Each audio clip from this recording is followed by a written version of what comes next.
হ্যাঁ এবার বোর্ডের দিকে তাক সবাই।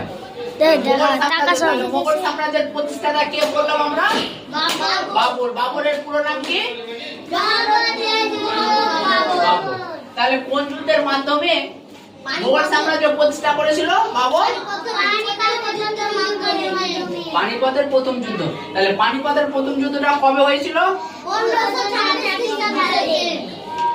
কার কার মধ্যে? বাবর ও ইব্রাহিম লোদির মধ্যে। হ্যাঁ, বাবর এবং ইব্রাহিম লোদির মধ্যে। তাহলে লোদি বংশের শেষ সুলতান হচ্ছে ইব্রাহিম লোদি। ঠিক আছে, তাহলে এটা আমরা মনে রাখবো।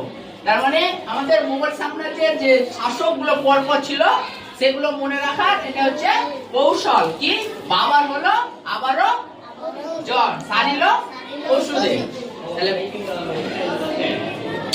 তাহলে বাবার, তাহলে বাবার মানে হচ্ছে কি? বাবর।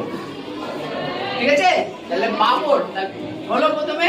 এবার হচ্ছে হইল। হইল মানে কি? হুমায়ুন।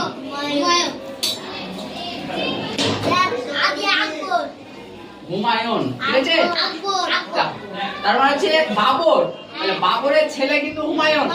ঠিক আছে, তারপর হুমায়ুনের পর আবার। আবার মানে আবার হলো জয় সারল সুদে।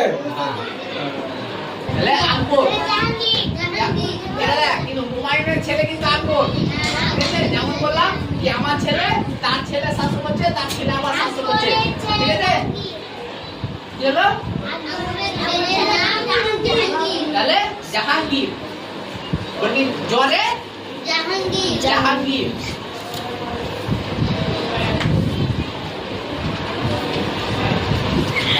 ঠিক আছে, সারিল। সারিল মানে শাহজাহান।